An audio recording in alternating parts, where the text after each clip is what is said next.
कोई वीडियो देखती हूँ तो मुझे सबसे ज़्यादा इरिटेशन उस वक़्त होती है जब गैर ज़रूरी बातें ज़्यादा होती हैं और मेन टॉपिक बहुत देर से आता है।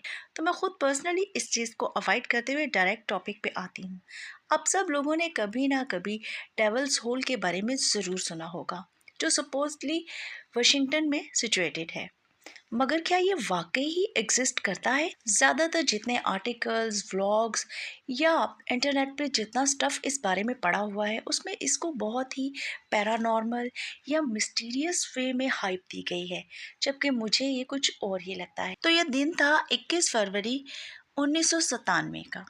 एक radio show coast to coast AM पे मेल वॉटर्स नाम का आदमी कॉल करता है और वो बहुत ही मिस्टीरियस स्टोरी सुनाता है। मेल के मुताबिक 1996 में क्योंकि उसे कैंसर था, तो वो एक ऐसी जगह पे जहाँ पे ज़रा सुकून हो, जो ज़रा आइसोलेटेड जगह हो, वहाँ पे प्रॉपर्टी ख़रीदने का सोचता है। और इस तरह वो किटीटास कंट्री वाशिंगटन में एक बड़ी सी प्रॉपर्टी ख़रीद लेता है।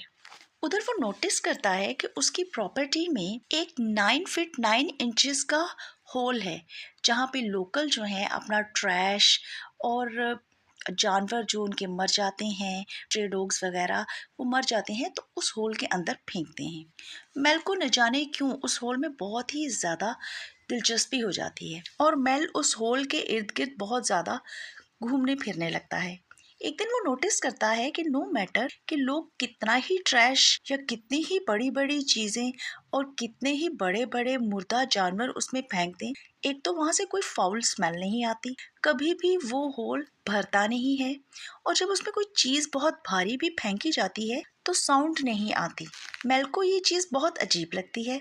वो इस तरह से करता है कि उस होल के पास चला जाता है। अच्छा, ये जो होल है ना, इसके इर्द गिर्द बकोल मेल की साइडों से ऊंचा किया गया था ताकि अहाता जो है वो बन सके। अब वो जाता है उसके पास होल के और उसमें चीखता है, तो उसको लगता है कि इसकी इको आएगी, गूंज आएगी, लेकिन ऐसा होता नहीं। वो बहुत हैरान होता है कि अरे ये तो बहुत ही मिस्टीरियस चीज़ है।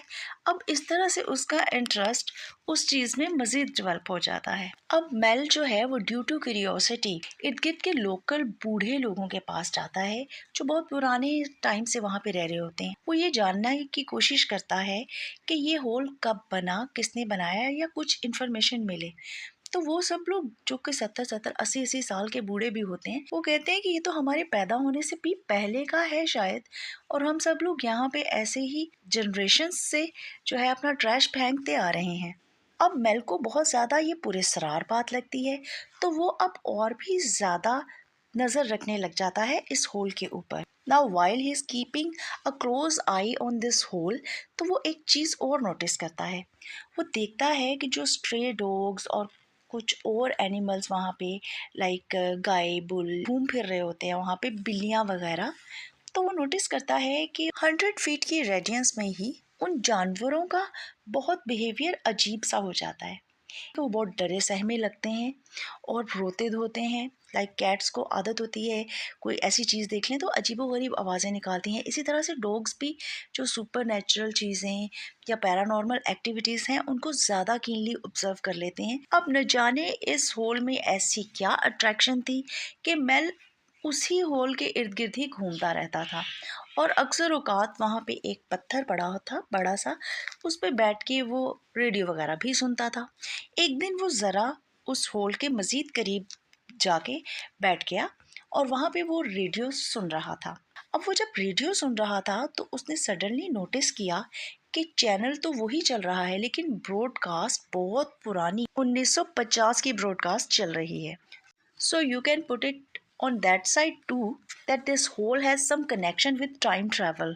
अब तो मेल का इंटरेस्ट इस मिस्टीरियस होल के बारे में और भी ज़्यादा बढ़ गया। अब मेल की ज़िंदगी का मानो एक ही मिशन था कि वो इस होल की रियलिटी को अच्छे से समझे, वो फाइंड आउट कर पाए कि इसकी मिस्ट्री है क्या। जब भी इसमें कोई बहुत भारी चीज़ भी फेंकी जाए तो उसकी आवाज़ क्यों नहीं आती। इसमें चीखा भी जाए तो जैसे किसी कुएं में हम चीखते हैं तो उसकी आवाज़ हमें वापस गूंज की सूरत में आती है, तो उसे क्यों नहीं, उसमें से क्यों नहीं आती। ये चीज़ें उसके लिए बहुत हैरत का बाइस थी। वो ये ही जानना चाहता था, इसलिए उसने एक आइडिया लगाया। फिशिंग उसका हॉबी था, तो उसने क्या किया कि फिशिंग की एक बहुत बड़ी लाइन के साथ उसने एक बड़ा सा पत्थर बांधा और उसको उस कुएं में फेंक दिया, और उस लाइन को वो बांध के मज़ीद से मज़ीद लंबे से लंबे करता चला गया। बकौल मेल के उसने बेशुमार रोल्स जो हैं लाइन के उसके साथ अटैच कर दिए। उसके मुताबिक 80,000 फीट की लाइन डालने के बाद भी उस होल की डेप्थ पता नहीं की जा सकी कि दुनिया का सबसे गहरा खड्डा या होल जो है, जो मैन मेड है, वो रशिया में 1970 से 1992 के दरमियान में बनाया गया था। It cost around $10 billion and it's depth was only 40,230 feet. और इससे ज़्यादा डेप्थ बनाने के लिए ना तो फंड्स थे रशिया के पास बचे, और ना ही इक्विपमेंट्स थे कि जिससे वो इससे ज़्यादा डीप होल कर सकें। तो अगर आप साइंटिफिकली भी इस बात को देखें तो मेल की बातें झूठ लगती हैं। मेल सिर्फ यहीं पे नहीं रुका, बल्कि उसने इस रेडियो शो में और बहुत सारी डिटेल्स बताई। उसने एक बकेट में बर्फ़ डाली और उसको रस्सी के साथ थोड़ी देर के लिए, कुछ घंटों के लिए लटका दिया उस खड्डे में। मेल के मुताबिक जब उसने वापस उस बकेट को निकाला तो बर्फ़ सरप्राइजिंगली बिल्कुल भी मेल्ट नहीं हुई थी, लेकिन जब उसने बर्फ़ को टच किया तो वो इतनी गर्म थी कि जिससे किसी का भी हाथ इजीली जल सकता है, यानी बहुत ज़्यादा गर्म थी। अब यहाँ पे एक पॉइंट है, आपने अगर कभी नोटिस किया हो तो बर्फ़ के ऊपर अगर आप वैसे भी हाथ रखें तो बर्फ़ की ठंडक की थोड़ी देर के बाद फीलिंग और जले हुए की फीलिंग ऑलमोस्ट सेम होती है। तो ये भी बात मुझे कुछ अटपटी सी ही लगती है। अब दूसरा जो एक्सपेरिमेंट मेल ने करने की कोशिश की, ये तो सीधा सीधा क्राइम में आता है और एनिमल राइट्स के टोटली अगेंस्ट है। मेल के मुताबिक उसने जिंदा शीप को रस्सी के साथ बांधा और उसको कुछ देर के लिए उस खड्डे में लटका दिया। तो हुआ क्या, जब उसने बाहर उसको निकाला तो वो शीप जो है वो मर चुकी हुई थी, लेकिन उसकी स्किन बिल्कुल ठीक ठाक थी, अनटच, जैसे कुछ भी उसको नहीं हुआ। लेकिन जब उसका इंटरनल ऑर्गन्स वगैरह चेक किए गए तो वो सब के सब जल सड़ के भस्म हो चुके हुए थे। इट सीम्स कि जैसे उस शीप को किसी ने माइक्रोवेव में रख के रोस्ट कर दिया हो। कितनी भयानक बात है ना ये। लेकिन फ्रैंकली स्पीकिंग सच्चाई मुझे इसमें भी नज़र नहीं आती। मेल के मुताबिक अगर किसी लिविंग चीज़ को इस होल में लटका दिया जाए तो वो मर के बाहर आती है, जबकि अगर किसी मरी हुई चीज़ को, किसी डेड बॉडी को इसके अंदर फेंक दें तो वेरी नेक्स्ट डे वो आपके घर के बाहर आ जाएगी। अपनी इस बात को तकवीत देने के लिए उसने एक आदमी की स्टोरी भी सुनाई। मेल ने एक्चुअली इस स्टोरी को सपोर्ट के तौर पे, अपनी स्टोरी को सपोर्ट देने के लिए मेंशन किया। उसके मुताबिक जून 1994 में एक आदमी जो उधर ही रहता था, किटिटास कंट्री में, उसका एक डॉग था जिससे वो बहुत ज़्यादा प्यार करता था। अब आपको पता है कि डॉग्स की as mostly 12 to 14 years he होती है। एनीवेज नेचुरल डेथ हो गई उसके डॉग की, जिससे वो बहुत उदास हुआ। डॉग को दफनाने की बजाय उसने उसको एक कपड़े में रैप किया और उस घर के पास जो, यानी कि किटी टास में ये जो होल था जहाँ पे वो सब ट्रैश फेंका करते थे, उसमें उसको फेंक दिया। वेरी नेक्स्ट डे वो क्या देखता है, सुबह उठता है, अपना गेट खोलता है तो वो देखता है कि उसके घर के बाहर ऑपोजिट उसका अपना कुत्ता, सेम चेन, सेम बॉडी पे बर्थ मार्क और सेम जो गले में पट्टा डाला हुआ था, सेम पट्टा, वो वहाँ पे घूम रहा है। अब वो बहुत खुश भी होता है और हैरान भी होता है। वो ज़रा डॉग के पास जाता है, तो जब वो डॉग के पास जाता है तो देर नोटिस करता है कि कुत्ते का बिहेवियर बहुत ही अजीबोगरीब है। वो डॉग जो उसको देख के प्यार से उसके पास भागता था और हर वक्त उसके साथ रहता था, अब वो उसको ना सिर्फ कि अवॉइड कर रहा है बल्कि उससे दूर दूर भाग रहा है। और फिर अगले आने वाले चंद दिनों में पता चलता है कि वो डॉग जो कि बहुत ही फ्रेंडली और डार्लिंग किस्म का डॉग था, वो अब बहुत ही एग्रेसिव उस एरिया का डॉग है और बहुत बुरा बिहेव करता है। आप कह लें कि जैसे उसके अंदर कोई शैतान आ गया है। तो उनका मानना ये था कि वो जो होल है उसके अंदर कोई चीज़ अगर मरी हुई डालें तो वो वापस आ जाती है, लेकिन कोई शैतान उसको पोजेस कर लेता है। और ये भी बात मुझे बड़ी अजीब सी लगी, मेल ने सिर्फ इसको अपनी स्टोरी को ज़रा सपोर्ट देने के लिए यूज़ किया है। अब मेल यहाँ पे थोड़े ना रुक जाने वाला था। उसके मुताबिक कि क्योंकि मेल ज़्यादातर टाइम उस होल के इर्द-गिर्द गुज़ारता था, तो ऑटोमेटिकली बग़ैर किसी ट्रीटमेंट के और बग़ैर किसी मेडिसिन के उसका जो कैंसर है वो क्यूर हो गया। यानी अब उसको कैंसर रहा ही नहीं, जबकि वो तो उस एरिया में प्रॉपर्टी उसने ख़रीदी ही इसलिए थी कि वो किसी आइसोलेटेड जगह पे रहना चाहता था, क्योंकि उसको कैंसर हो गया था एंड सो। अब ये रेडियो शो सुनने के बाद पूरे सिटी में हलचल मच गई।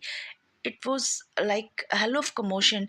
सब लोग इसी बारे में डिस्कस कर रहे थे, हर जगह मेल की ये स्टोरी चलने लग गई और इससे इस रेडियो चैनल और साथ में इस रेडियो शो को भी बहुत पॉपुलैरिटी मिली। कुछ सालों के बाद 20 दिसंबर 2002 को coast to coast AM show पे दोबारा से मेल कॉल करता है और अब एक नई फुल ऑफ सस्पेंस स्टोरी सुनाता है। मेल के मुताबिक जब फर्स्ट टाइम उसने इंटरव्यू दिया था या कॉल करके सारी इन्फॉर्मेशन इस होल के बारे में दी थी, उससे 2 दिन के बाद ही उसने नोटिस किया कि यूएस मिलिट्री जो है इसकी प्रॉपर्टी के ऊपर हेलीकॉप्टर एक्टिविटी कर रही है। वो जब उठा और अपने रोज़ के फेवरेट हॉबी यानी कि उस होल के पास जाना उसके पास जाने लगता है, तो क्या देखता है कि वहाँ पे मिलिट्री के लोग मौजूद हैं जिन्होंने उस सारे एरिया को घेर लिया है और उसके साथ बाउंड्री सी भी कर दी है। और जब ये उधर जाने की कोशिश करता है तो इसको वो स्टॉप करते हैं और साथ में कहते हैं कि दरअसल यहाँ पे कोई प्लेन क्रैश हो गया है, इस वजह से आप इधर नहीं आ सकते। इसने जब बहुत फ़ोर्स किया कि नहीं नहीं मेरी प्रॉपर्टी है, मेरी प्रॉपर्टी में ये आता है, आई हैव टू गो, और यहाँ पे मुझे कोई ट्रैश भी नज़र नहीं आ रहा, मतलब अगर जहाज़ गिरा है तो उसकी बाकियात वहाँ पे होनी चाहिए, कुछ भी ऐसा नहीं है। तो उसको एक ऑफिसर साइड पे ले जाके कहता है कि अगर तुमने ज़्यादा फ़ोर्स किया और अपनी औकात में नहीं आए तो तुम्हें यहाँ पे एक आइसोलेटेड जगह पे रह के ड्रग्स का कारोबार करने के सिलसिले में मैं अंदर बंद कर दूंगा। अगर क्या आप गौर करें तो आपको यहाँ पे एक और पॉइंट नज़र आएगा। ये हो भी सकता है कि ये इस किस्म की एक्टिविटीज़ में सच में इन्वॉल्व भी हो और कोई इसकी तरफ तवज्जो करे। इससे पहले ही ये स्टोरियाँ बना रहा है। लेकिन एक और बात सोचने की है कि ये इस स्पेसिफिक शो में ही क्यों कॉल करके अपनी स्टोरियाँ सुनाता है।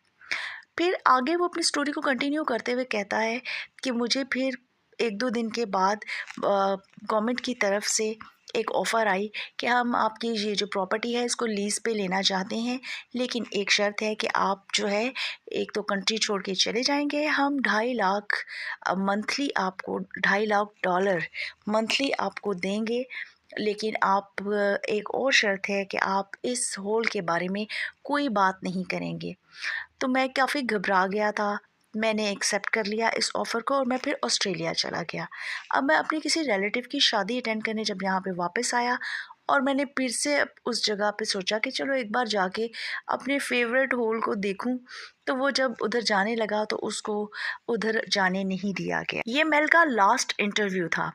इसके बाद से आज तक मेल का कोई पता नहीं है कि वो कहाँ है, कहाँ नहीं है, कोई इन्फॉर्मेशन नहीं, कोई फ़ोन कॉल नहीं और कोई भी कि ये जो होल है ये मेल्स होल के नाम से मशहूर भी है। मेल की बात करें लाइक हो सकता है कि शो में से ही किसी ने ये स्टोरी क्रिएट की और फिर एक वॉइस आर्टिस्ट को किसी को बुला के कॉल करवा के ख़ुद से ही स्टोरी क्रिएट करवा दी, या फिर सच में ये कोई मिस्टीरियस बंदा है और जिसने ये सारा कुछ क्रिएट किया। लेकिन ये बहुत ही इंटरेस्टिंग है। अपना एंगल ये है कि ये टोटल फेक है, ऐसा कोई होल एग्जिस्ट नहीं करता। आपकी क्या राय है आप भी ज़रूर कमेंट में बताइएगा।